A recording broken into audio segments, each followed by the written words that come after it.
Good evening. I'm your host, Karen Hudis. This show is a weekly series called The Network of Global Corporate Control that has been coming to you from DCTV for 2 years. Today's segment is pre-recorded and follows last week's segment, U.S. minus the Fed. I'm going to tell you about some of my emails as the Overseer Mandate Trustee of the Global Debt Facility.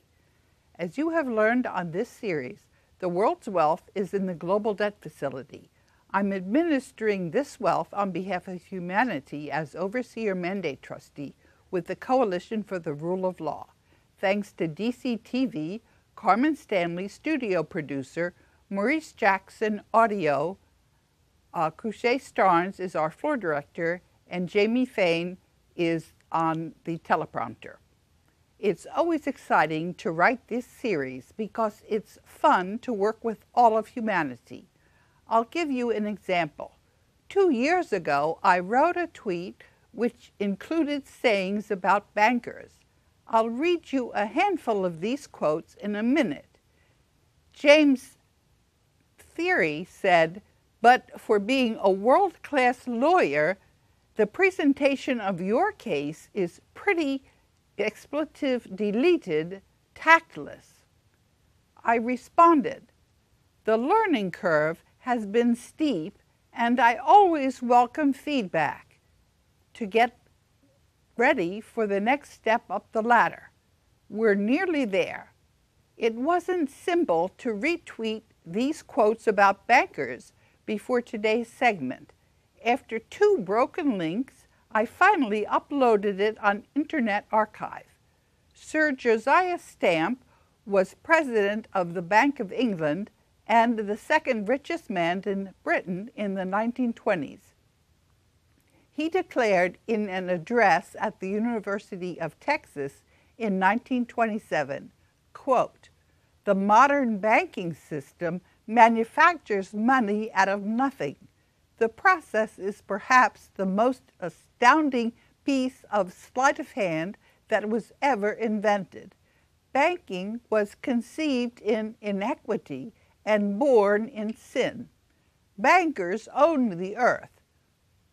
Take it away from them, but leave them the power to create money, and with a flick of a pen, they'll create enough money to buy it back again.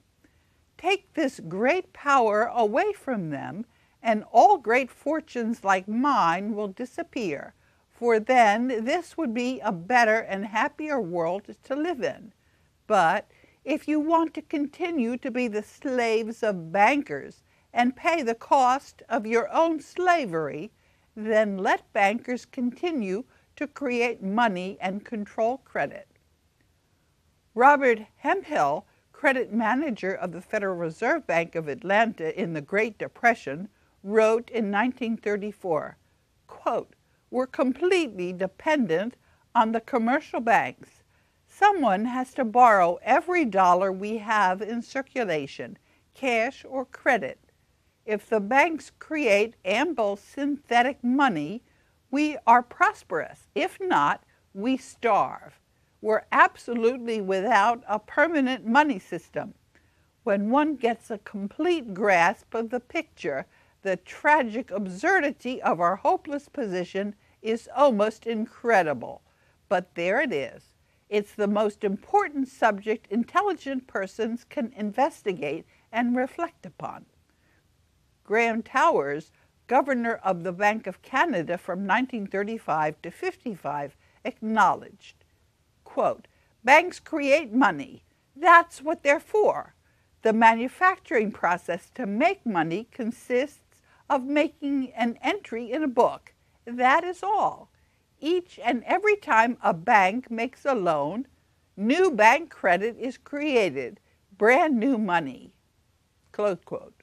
Robert Anderson, Secretary of the Treasury under Eisenhower, said in an interview reported in the August 31, 1959 issue of U.S. News and World Report, quote, When a bank makes a loan, it simply adds to the borrower's deposit account in the bank by the amount of the loan. The money isn't taken from anyone else's deposit. It wasn't previously paid in to the bank by anyone. It's new money created by the bank for the use of the borrower.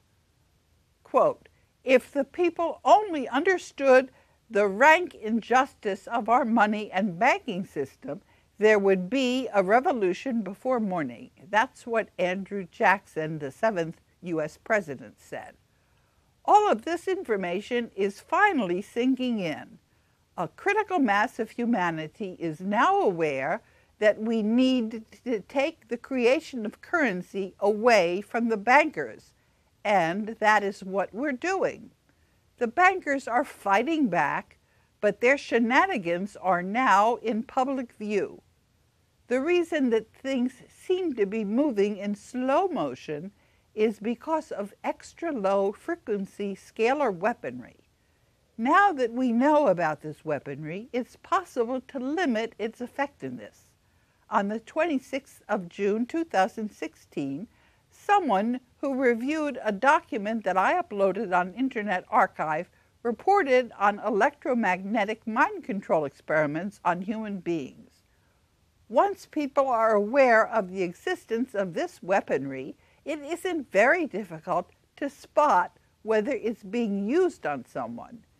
This dangerous weaponry is now being used indiscriminately. The way to limit its effectiveness is for people to join with their neighbors and friends and help each other to monitor how the group members are being affected or influenced by these weapons. A very simple way to spot whether someone is susceptible and under the influence of mind control technology is to suggest this possibility to the subject. If someone strenuously objects to the possibility that they might be influenced by mind control weaponry, there is an extremely high likelihood that they are indeed subjected to mind control. I have been under attack from this weaponry, but luckily I'm less sensitive. I'm following my own advice and work together with others so that outside influences can be recognized for what they are. I let people know what I'm saying on their behalf, and they're free to object and get back to me on it. In the rest of this segment, I'll be discussing correspondence with the American Bar Association, a law school friend, the American Association of Retired Persons, the police, a person from Germany, a person from the Netherlands, and a person from the UK. I've included copies of the correspondence in the teleprompter. On the 10th of July, I also received an email about the Vatican. This was from a J.B. Linda, and on the 10th of July. And the subject, "The Pope Kills the Corporation." Check the significance of the numbers. I've published about the Vatican. And I said, Nasara is disinformation. And you can see in the teleprompter, you can see a link to the article that they wanted me to see. Catholics have been letting people know what they think. On the 21st of June, one of the Vatican's publishers asked me to publish in Maine Republic. And I sent an email back. What I said was, it was to David Robinson. I said, oh, this was from him, David Robinson. "May I help you publish the book if you haven't already published one? Also, please send me more information that I might use and publish." And what I'm saying was, I think it would be very confusing if I were to publish anything in a publication which is containing disinformation from the Vatican.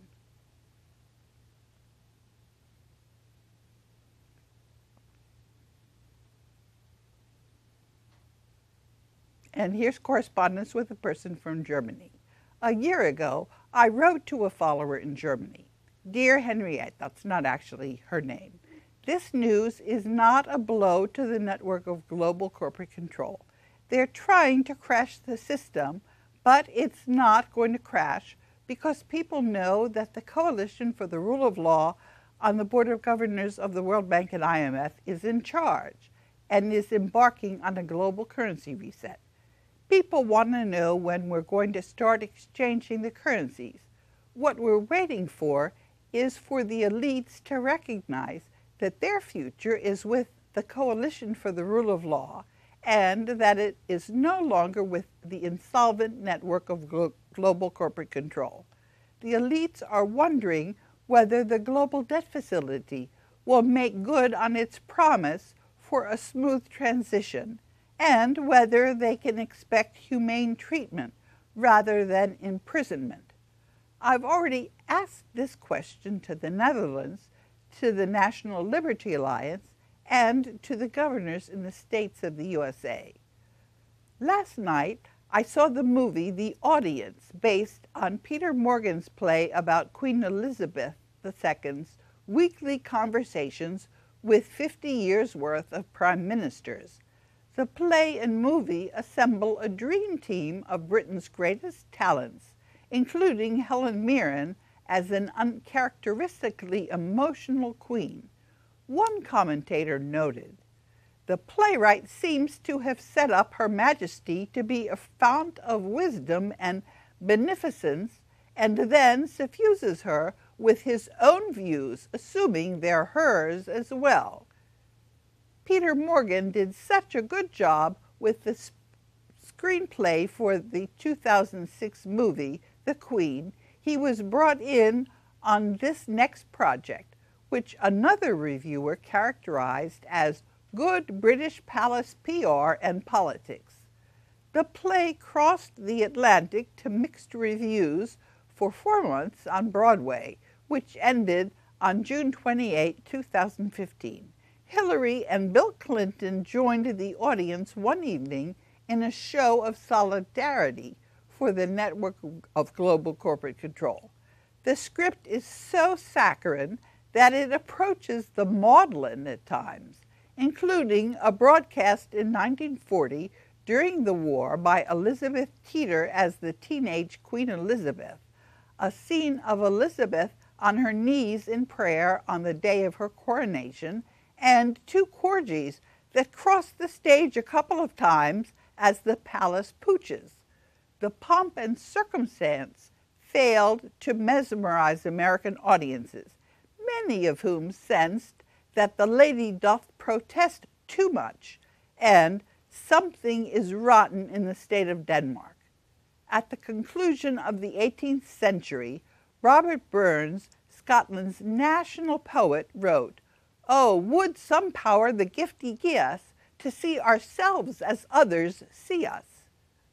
In the previous month, the Committee of 300, which is headed by Queen Elizabeth II, has attempted unsuccessfully 3 times to steal the world's gold and other wealth from the Trust for the Benefit of Humanity that is administered by the World Bank and International Monetary Fund.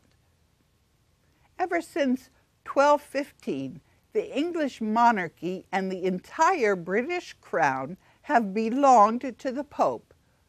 Most who have commented on this charter only emphasize the payments due the Pope and the Roman Church. What should be emphasized is the fact that King John broke the terms of this charter by signing the Magna Carta on the 15th of June, 1215. Remember, the penalty for breaking the 1213 agreement was the loss of the crown, right to the kingdom, to the Pope, and his Roman Church. It says so quite plainly. To formally and lawfully take the crown from the royal monarch of England by an act of declaration on the 24th of August in 1215, Pope Innocent III annulled the Magna Carta. Later in the year, he placed an interdict, that's a prohibition, on the entire British Empire. From that time until today, the English monarchy and the entire British crown belonged to the Pope. The play and movie end with the Queen's emphatic statement that she must draw the line somewhere. Yes, it's clear that there must be a line in the sand, but the days that it's up to the royalty to draw this line for us have passed, as they are not going to remain over the rest of humanity. I can comment in general that high officials that went along with the previous system are going to have to change their stripes. The board has fired the Vice President of Human Resources in the World Bank. The people in the World Bank are going to have a very different regime indeed.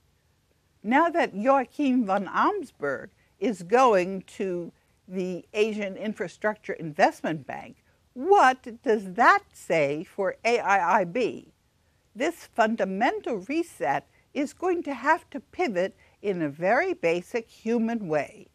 Paul Jenkinson has already commented that no organization is going to be viewed as trustworthy after this. Your question is actually the most basic one.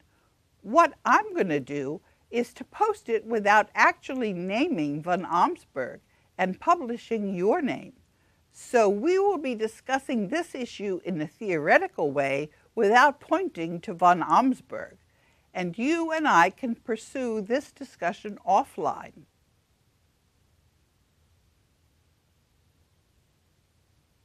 Herman Wijfels, who represented the Netherlands on the board of the World Bank, has said in The Economy of the Future, "We have hit the boards enormously wrong on all the fronts." And in a television interview in December 2014, Wijfels said, "It's my sincere opinion that through different developments and circumstances, the elite, not only in our country but in others, have betrayed their duty to the people. So the elite, in withholding humanity's wealth, are all culpable." That means they're guilty.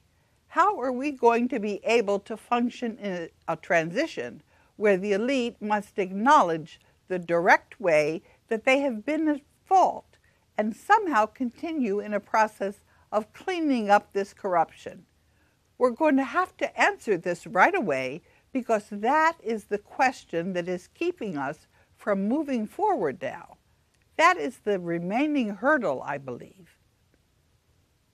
And the letter or the email that I got from Henriette, that was on the 1st of February 2016. Subject, Mr. Joachim von Amsberg. To me, Dear Karen, it's quite likely that Mr. von Amsberg, now World Bank, will go to the Asia Infrastructure Investment Bank soon. Given his high position in the World Bank, his work with, and she mentioned 2 Asian countries, one of them was the Philippines, but also his close relationship to the royal family in the Netherlands. How does this fit into the overall picture? I appreciate your comments on Facebook, Twitter, for all of us on this aspect. Thanks for all your efforts. Best, Henriette. And then there's correspondence with Paul Jenkinson. And this was sent on the 3rd of December 2015 to Paul. Your statement, "No organization is going to be viewed as trustworthy after this." This is telling us how fundamental a transition we're going to have to make. It's going to be important to remember this. Thanks for your clear thinking. There was just a study done on the responsiveness of the U.S. Congress to the electorate. Next to nothing. An NGO financed by the network of global corporate control to herd the sheep and prevent them from breaking loose. Interesting, my email to them was deleted. I'll have to resend and include that fact. Best. And this is the email from Paul Jenkinson, sent to me on December 3rd, 2015. Subject, I've washed my hands of my MP completely. Hi, Karen. I've informed my MP via tweet that she no longer represents me, Angela voted yes for airstrikes, even though I sent her this. This was before I saw this shameful interview. Talk about a nest of vipers. The 10-hour debate only had isolated key good points made. It was pitiful. I think we're seeing the death of Parliament. People will lose confidence, especially if events push people out of their comfort zone. It's clear to me that this transition is going to involve individuals, families, and friends. No organization is going to be viewed as trustworthy after this. Unbelievable. Kind regards. And I sent something to Paul in response. That was the email. Paul. Oh, then Paul sent me another email. I came across a well-researched film, except an error putting Marcos in the same boat as Mao Zedong. I do think there are some good snippets you could use in your program. It only mentions the Swiss in short references. I tried to find the filmmaker's email address, but to no avail. Also, the call for revolution at the end needs a question, unless he means to bring people up to speed without losing their minds with rage. It's now apparent my government's come down hard on Holocaust deniers, since this is getting close to the truth of the business adventure. I think the film sets the scene nicely as a whole on how the world works in viewing a small timeline of humanity. Also, the film covers the role of intelligence agents in the media and how well the CIA make false documentaries. I'm beginning to question The Greatest Story Never Told. That documentary painted Hitler in a favorable light, but as Sean Rose says, he betrayed the German people. He should have let the German people know the bigger plan, even if it meant his death. Another good video I've watched in Alan Lamont's short narratives of the Templars, and then there are links in the teleprompter. And of course, you all need to be doing your own research. We have a long time to try to set history straight because we've been misinformed from the get-go. It does look like the Templars changed their identities to slip away. Maybe humanity should also focus on the modus operandi, that means the way they operate. So no matter how they morph, they will be seen. Kind regards, Paul. And then there's correspondence with the American Association of Retired Persons. And this is dated the 20th of August, 2015. Subject: AARP is covering up massive corruption, and I wrote it to the editor. Your editorial page for the American Association of Retired Persons August-September issue discusses an article on Franklin Delano Roosevelt entitled The Road to Social Security. The article should be FDR and Massive Cover-Up, The Road to Ruin. Nowhere do you mention how FDR confiscated Americans' gold at $20 an ounce and afterwards established the price at $35 an ounce. You also neglected to inform AARP's membership that FDR was the one who used by that same Social Security Act to pledge U.S. citizens as guarantors for debt to the network of global corporate control. And this network was identified by Vitaly Glatfelder and Battiston of ETH Zurich. That birth certificates are floated on the capital markets. Last month, I asked AARP to inform its readership that their pensions are at risk. AARP is clearly serving the network of global corporate control instead of its members. Fortunately, the corruption is being uncovered. So is AARP's disservice to its members. And then I said something to AARP that I said was viral on the internet. AARP has not been informing its membership, although the likelihood that the cover-up of corruption ends is 90 to 95%, based on an accurate power transition model that comes from the U.S. Department of Defense, and which I discussed with then Senator Chuck Hagel in 2008. And then there's correspondence with the only friend that I knew in law school, and it was dated the 11th of May, 2015. This is to the League of Women Voters. This law school friend also works with them. Dear friend, this might save you some time. On page 10 is an email I sent to Robert Post, who was then the dean of the law school. Please contact the League of Women Voters. And what she had written to me, Karen, I'll have to check out some of your online stuff. By all means, keep me in the loop when you get up this way. She lives in Connecticut. I actually have been known to get into New York City about once every half year. Friend. And I wrote to her, Dear friend, great to hear from you. I may get back up to New Haven again one of these days. I also get to Manhattan regularly, so hopefully we'll be able to get together again soon. I would really like that very much. I'm now out of touch with, and I named some of our mutual Yale Law School friends, and the rest of the crew. My whistleblowing, there's a show that I did in Connecticut. My website, and I gave her some links to some of the stuff that I've been saying.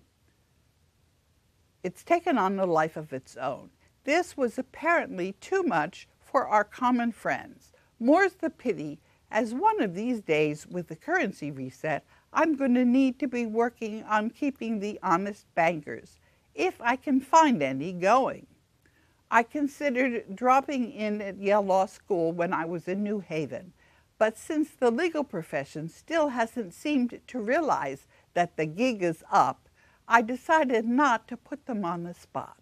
Best, Karen.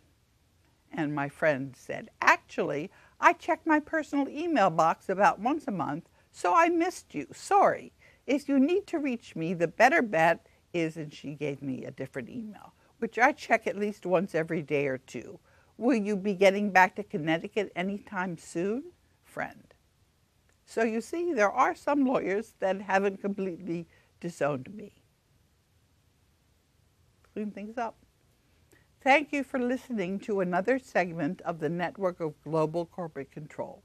In this week's segment, you have seen how I'm working together with the Coalition for the Rule of Law on the global currency reset to exchange the bankers' fake paper currency for currencies minted out of the nation's monetary gold reserves in the global debt facility.